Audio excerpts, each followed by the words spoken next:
My name is Bob. I have two brothers. My youngest brother isn't the sharpest tool in the tool shed. He is short, only 5'3". His red hair thinning, going towards bald by 22. He is quick-tempered, entitled, and has a history of making terrible choices. We come from a family of some means. Yep, we were trust fund babies, so my brother always had access to chunks of cash. However, they were pretty small trust funds. Not nearly enough to support us for life, but there was enough to make life more comfortable. Perhaps even enough get us out of a scrap a time or two. My brother liked to flash his good fortune around a bit. He always had the newest of whatever. He always dressed well, and he was a compulsive neat freak. He even ironed his underwear. My brother also has a heck of a musical talent. He plays keyboards. If he hears a song once, he can play it back note for note anytime you ask. He could rock out with the best of them. It is really pretty amazing. He and his band harbored hope of the big time. I think their band was called the X-Rays or something kinda like that. They played in bars and hotels up and down the I-5. They did okay. They mostly played covers, but they also wrote some stuff. They could get the house rockin' with cover songs, but when they played one of their songs, crickets. My brother and his bandmates were amazing parrots, but neither he nor anyone else in the band could write anything remotely original. My brother bankrolled the band. He bought effects equipment so their shows were always flashy. He bought a van so the band could get to their gigs. He enjoyed being the leader of the band, and was generally a jerk as a boss. Of course, they were on the road as much of the time as they could. His first wife, Carol, was the bass player's girlfriend. She was hot in a trashy way. She traded the bass player in for the keyboard player. Turns out she was a bit of a cover band groupie. Seriously, I never knew there was such a thing. It seems she started with the drummer. She also was a gold digger, and when she figured out my brother had some money, it was all over but the shouting. I didn't have a lot of contact with my brother back in those days, so I honestly don't know much about what their lives were like. They dated for 5 or 6 months and announced they were getting married. As I really didn't know her, I didn't have any feelings about their marriage. However, most of my family was, well, let's just say, they weren't impressed. For me, my first-hand experience with my brother's wife was at the end of their rehearsal dinner. As the guys in the family started out for the bachelor party, she went off ranting and raving. Seems she didn't want him out at the clubs the night before their wedding. Hey, I understood her issue, but in this case, she had agreed to it in advance, after she had rejected all the dates put forward until this was the only possible time for it before the wedding. So, the whole throwing a fit thing was a bit much. It was just her being difficult or a very insecure girl. Bottom line, she didn't want him to have a bachelor party. My brother had come out to the waiting limos saying he just couldn't go. I said nonsense to him. I went inside to talk to her. I told her that my dad and my uncles and other family and my family's friends had taken time out for this. I also pointed out that many of the others were fairly well-to-do, and they most likely gave them some pretty nice gifts, so she should be more reasonable. Also, I promised it wasn't going to get out of hand. After what seemed like hours of tears and threats, she finally relented. What a pain. We went off to have the bachelor party. It was totally messed up. My little brother was so controlled he was no fun. He pretty much was sitting at a table in the back weeping into his beer. That put a damper on the whole thing. I think we were at the club for under an hour when we loaded back into the limos and headed home. We had him tucked into bed by 10 p.m. Now, we had the limos all night, and we had been looking forward to this get-together for some time. It isn't very often that the guys in my family get together in mass. I like to say that the only time we get together is when we married them or buried them. So of course we jumped back into the limos and then headed out. We had a blast. My dad was flinging $100 bills around. At one point he had 3 dancers giving him a private dance. My Uncle Jack got lucky with one of the dancers in his limo. My Uncle John got arrested. My cousin Fred dove into the booze and went MIA. My other brother got sick on a dancer while he was in the front row. It was a heck of a bachelor party, for having no bachelor, that is. What can I say? My brother really missed a great bachelor party. We, on the other hand, almost missed the wedding. I think the only guys who weren't hungover were my brother and the priest. The wedding went off. They were hitched. She moved in with my brother and brought her 3-year-old son, Charlie, with her. And everyone's life goes on. It was a couple of years later. I needed some signatures from my brother. I called him and we agreed to meet later in the day. He said he would be around his house that day, but he might run some errands. So if he wasn't there, hang out, and he would be back soon. A couple of hours later, I dropped by my brother's house. It was one of those fantastic September afternoons. It was in the 80s, warm and beautiful. I arrived to find his front door was wide open. Being such a nice day, that didn't surprise me. I stepped in, calling out my brother's name. No response. I looked around. No one seemed to be home. I called out my brother's name again, but still no response. No noise from his dogs, no noise from his stepkid, and 5-year-old boys make noise. Then I noticed the coat rack knocked over. There was a wine glass on the floor. I started to get a very bad feeling. I looked down the hallway, and I saw the torn remnants of a woman's blouse. I heard some noise coming from the back of the house and stepped down the hall following the noise. I look in the kid's room. It's a mess. But what spoiled 5-year-old's room wasn't? No kid. I grabbed the kid's baseball bat out of his room. Past the bathroom, I pause at the doorway to my brother's bedroom. I hear grunting and smacking. I peek in to get the lay of the land. There is my brother's wife, tied to the bed with a gag in her mouth. Her eyes are glassy. She doesn't see me. The dude is a big guy. Goodness. Man Mountain's muscles rippled as he was with her. Damn, it looked like he was hurting her. She was making a gurgling noise. I pulled back. Shoot, I thought. I'm ashamed to admit that at that moment I did think about just saying, forget this. She wasn't my favorite person. But damn, I can't just let her get attacked after all. She is my brother's wife. Man, I'm gonna get my rear kicked. Darn, darn, darn. I turned back. Deep breaths. I am gonna have one shot at this, and all I have is this wimpy kid's baseball bat. It's too small to even get a good two-handed swing. I could just see myself breaking the bat on this dude and then having my rear handed to me. The jerk is yelling, "Woman, take it!" Doing his thing hard and fast. I thought, it's now or never. I crept into my brother's bedroom. My goodness, he has quite a physique. Gosh, he's massive. I see him assaulting her. Oh gosh, I'm gonna die. I line up and pull my arm way back and up. As the kid's baseball bat swings down, it's a near-perfect hit, right on his sensitive area. The bat shattered on impact, leaving me holding about a 7-inch remnant. The guy flew up in the air. He never screamed, but I did hear all the air blow out of his lungs. He landed half on the bed and the floor. He was in a kneeling position with his chest on the bed, then he drooped onto the floor with a thud. I was worried I had killed him. Then I noticed his body spasming and realized he was alive. I let out a sigh. I didn't want to be a murderer. I whipped out my phone and called 911. 911, how can we help? I'm at my brother's house. His wife was being attacked. I need police and medical help. Oh gosh! I dropped the phone. I couldn't believe it when the Man Mountain started to come back to life. I backed away from him. I could see the side of his face. It was surreal seeing his bulging eye move from cloudy to clear and turn towards me. Oh, crud, I'm gonna die, I thought. I looked around for something to defend myself with. Then I realized I was still holding what was left of the bat. Christ, he was going to get up. He was on his hands and knees. He groaned and started to take deep breaths. There was murder in his eyes. He started towards me. I actually screamed like a little girl. I guess it was just my reaction to the fear of my death. Then I kicked him in his groin with everything I had. He went down like a sack of flour. I started to try and loosen the silk tie from her right arm. She was coming around. Her eyes weren't so glassy.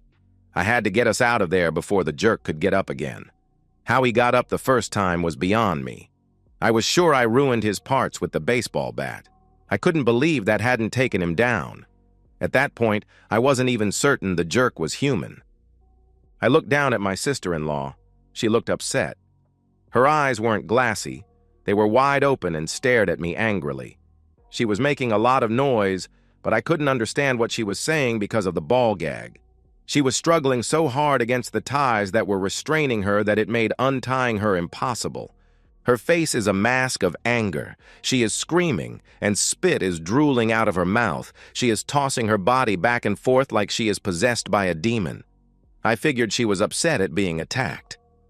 I heard the cops come in the front of the house. "Back here!" I yelled at them. The cops crowded into the room. The jerk was starting to come around. "Oh, God," was what he said. And then there was moaning and babbling and crying and gurgling. There was a lot of yelling and gun waving. I got cuffed and let out as the EMTs headed in. They put me in the back of a squad car. One cop asked me what happened. I told him about finding the front door open, the wine glass, the coat rack, and the ripped-up blouse, and then me finding my sister-in-law getting attacked. At about that point, they rolled the jerk out and into an ambulance. It must have been about 15 minutes when the EMTs walked my brother's wife out in a blanket. She looked at me with hate blazing out of her eyes. Scary. Really, really scary. Shoot, the jerk must have really done a number on her. Sad. I must have been in the car 30 minutes or so when one of the cops came by. He had a smirk on his face. "We got to take you down to the station," the cop said as he hopped in the car. The cops found it pretty funny. I guess the little slugger bat damaged the jerk pretty effectively. What was left of his parts was mush. His anatomy was ruptured in 123 separate places. Basically, I shattered him. From the perspective of Mick. Mick as a child was scrawny, but his anatomy was always just a bit too big. In grade school, after PE class, the boys would shower together and laugh at Mick's extra-sized anatomy. It seemed to be bigger than his thigh. Boys at age 6 and 7 were not clued into what a large physique would mean after puberty. The teasing and bullying rained down on Mick for years. Children can be so cruel. Mick found peace at a local gym. He liked to lift weights. It was just Mick and the weights. Day after day, Mick lifted weights. By the time he was 15, his body was rock hard. His last growth spurt brought him up to 6 foot 5 inches, and now his anatomy looked just right on him. But the teasing never left the little scrawny boy that lived inside Mick. At 25, Mick was a god. Women fell all over themselves when he was around. He especially liked to take married women. Somewhere in his twisted subconscious, each wife he was with was revenge on all the boys who had tormented Mick in his youth. The married women around town whispered about Mick and his impressive anatomy. Those facts spread like wildfire among the women in town. Yes, for Mick, life was good. One day he was with a random wife in the afternoon when, during a pause in the action, he saw the next-door neighbor lady interested as she marched over from next door. Her name was Carol. Carol had been in her backyard when she heard her next-door neighbor, Maybelle, yelling and enjoying herself on Mick. Carol could see into the master bedroom through the sliding glass door that opened to the backyard. Carol was flush with excitement. She was going to get herself some of that experience. She headed to the sliders. Mick left Maybelle, who cried, "Come back!" and opened the door for Carol. Up close, Carol was even more impressed.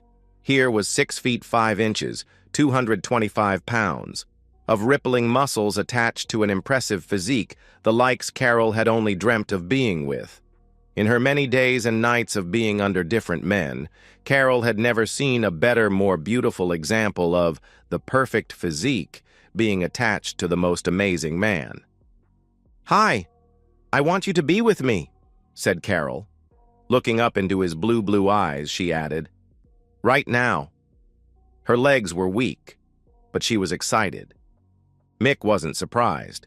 This type of situation happened to him all the time. While Carol was pretty, she wasn't stellar. Her chest was a bit small, and she just seemed trashy. "Look, lady, no offense, but unless you got something pretty special, I'm busy with this woman. Maybe some other time." He closed the slider. turned around to Maybelle and started with her, hard, brutally hard. Carol, accustomed to having her way, was shocked. No man ever told her no. It just wasn't allowed. But in this case, he had the physique she had to have. Carol lost it. She was screaming and hammering the glass door with her fists, yelling, "You gotta be with me! Everyone wants to be with me!" Mick continued with Maybelle, who by this point was incoherent and approaching the greatest experience of her life. Mick finally got fed up with the banging and screaming coming from Carol. Frankly, it was irritating him. He left Maybelle, who was now whimpering, and headed over to the sliding door. "Look, miss, you have nothing I want. Go home to your husband." "I need you, please, please be with me," Carol pleaded. "Why should I?" asked Mick. "You can do anything." Mick had seen it all before. These women, some of them just wouldn't hear no. "Okay, princess, go home. Pour me a glass of wine. I will be over after I finish up here." He slid the door closed, turning back to Maybelle, whose features were heaving, and resumed with her. As Carol watched her neighbor being with Mick, she felt herself getting excited. She was quite interested as she watched. Mick looked over his shoulder and mouthed, "Get going, you're next." Carol rushed home. Her husband was playing with her son and the dogs. She shooed them out. "Go to the dog park, then get little Charlie some ice cream. I need you out now, and don't come back till it's dinner time." Her husband was saying something about a meeting, but Carol would have none of it. She stamped her foot. "Go! Go now!" Her husband, a wimp and a controlled wimp to boot, backed down. Now, dear!" Carol started shoving her husband, kid, and 2 dogs out the front door. She smiled as they loaded up into their new Cadillac Escalade and drove away. True to his word, Mick showed up about 15 minutes later. Carol had changed into a short skirt and a semi-transparent blouse. She'd picked up the kids' toys and dumped them in Charlie's room. She poured 2 glasses of wine and got herself ready for Mick. When he walked through the open front door, Carol launched herself at him, knocking a wine glass over and smashed into the coat rack by the front door, knocking it over. "Okay, miss, here is what is going to happen," as Mick reached out and ripped her blouse off. "First, I am going to take you, and if I am pleased, then I may decide to continue in other ways." Carol whimpered with joy and desire. Mick knew that not many women could come close to handling his impressive physique. Normally, when he was with a housewife in that way, there was much screaming and crying. Mick disliked distractions, so he had learned that using a gag helped keep things quiet. He held up a ball gag to Carol. Her eyes got large, and there was quivering in her tummy. Now Carol liked to talk, and she lived to order men around. It should be noted that for her to accept the gag was totally out of character. When she opened her mouth and let him stuff the ball gag in, it should tell you how much she wanted that experience. He tightened the ball gag and pulled her to the master bedroom. He tossed her on the bed, grabbed a couple of her husband's silk ties, and used them to tie her arms to the headboard. Then he proceeded for the deed. For Carol, it was utter agony. She felt herself hurting, and then hurting more. White-hot pain lanced through her. She screamed continuously for over 5 of the longest minutes of her life. Mick was brutal. That is when Mick felt pain. His anatomy exploded in pain, and his groin, well, it simply exploded. When he came to, he was in such agony that he couldn't see. As his eyes started to clear, he could see a man with a broken little kid's baseball bat. Mick didn't know who he was, but with Mick's history with women, he figured it was the woman's husband. Shoot. He smiled to himself. He always liked beating the daylights out of husbands who found Mick with their wives. He loved how he could beat them thoroughly, and the women would lie and defend him. Even if the husband didn't clear out, they never bothered Mick again, as he was with their wives in the future.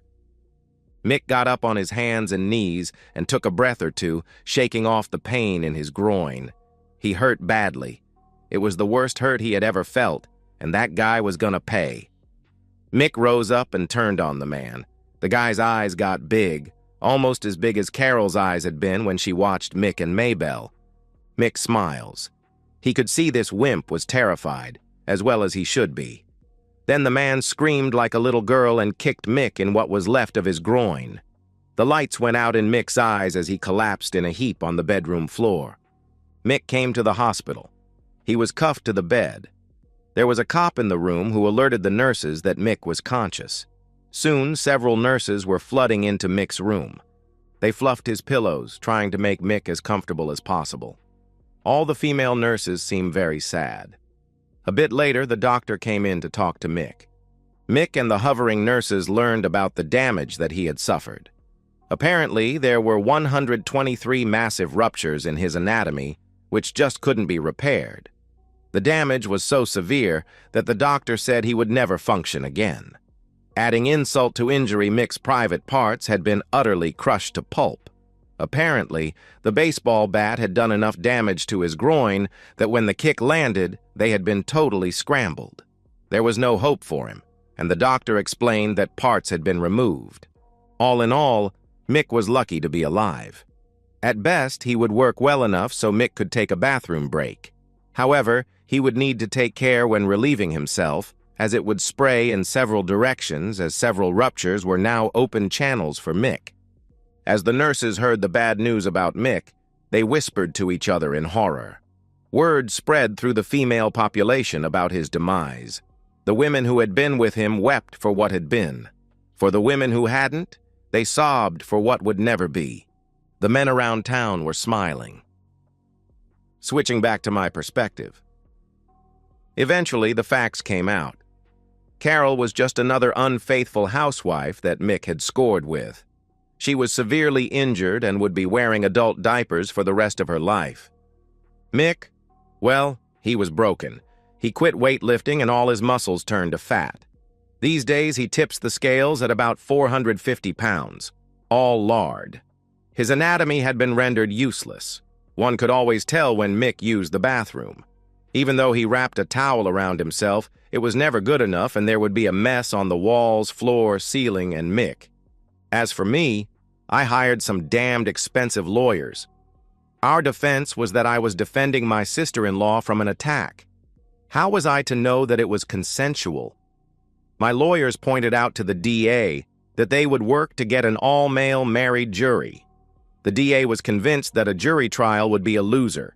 He also was aware of Mick. Apparently, Mick had been with his wife, too. He refused to press charges. Mick did sue me. The jury was 9 men, all married, and 2 women, both lesbians.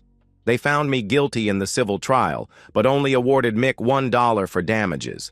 Sometimes lawyers are your best friends. The real mind-blower for me was that my brother took her back. I told you he made terrible choices. And so, we've reached the end of today's story.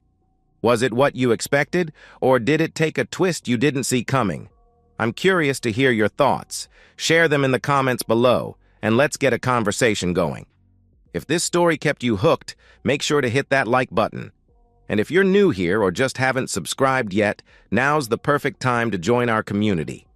I bring you fresh, captivating stories every day, so click that subscribe button and turn on notifications so you never miss out. Thanks for watching, and I'll see you in the next one.